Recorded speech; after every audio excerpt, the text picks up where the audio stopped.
Hi everybody who's watching. This is part 3 of a knee replacement from a patient's point of view. I'm 21 days into having mine done. If you've watched the previous two videos, I hope you enjoyed them. This is an update on what's happened in the last week with myself.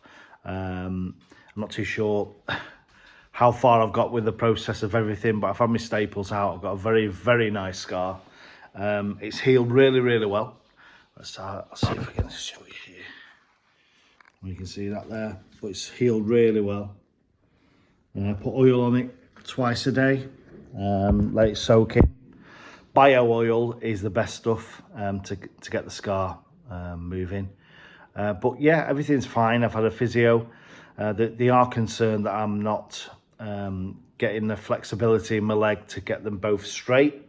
So I've been working on that. And one of the things that I've been using is something I've just made myself, which is like an old biscuit tin wrapped in a towel, and I stick that under my calf and push down my weight on it, which basically tries to make the knee straight, because apparently if you don't get it straight, you're going to have a limp for the rest of your life. So I've been working on that 2 or 3 times a day. I do that. I have been walking around the block. What I've been finding is that sleeping's really difficult. Every couple of hours I'm waking up.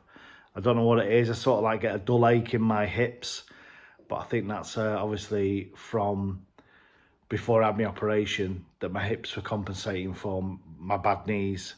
So yeah, I've not been taking any pain relief for the last couple of days. But apart from that, I've just been doing my exercises, working from home. But like I say, the sleep is so broken up during the course of like 8 or 9 hours. It just gets you a bit ratty. I try and stay up late as I can, so I can obviously make myself that tired that I actually just fall asleep.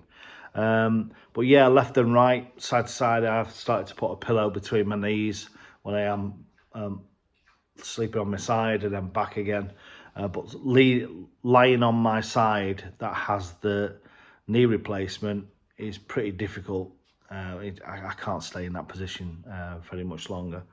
But yeah, apart from that, that's a good update. But apart from that, just get a lot of ice on your leg. I probably do it once a day, once every other day.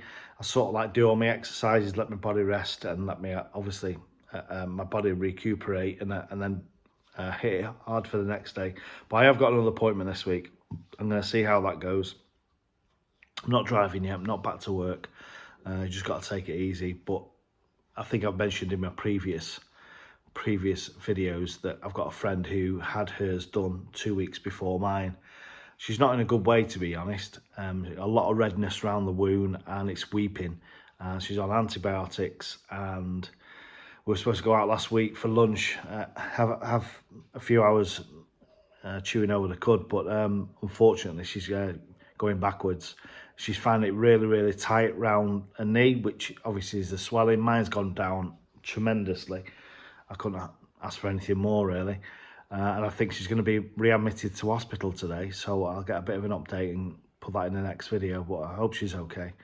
But like I say, different people heal in different ways. I've been really lucky. I'm 3 weeks in, and yeah, I can just about get upstairs on my own without a crutch.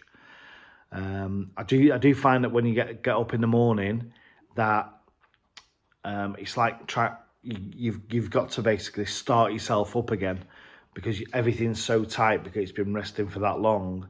I just sit on the edge of the bed, do a couple of stretches, especially stretching when you're tired and you stretch it because you've been lay there for so long. Just have to be careful there. But do the stretches, and then that's about it, really.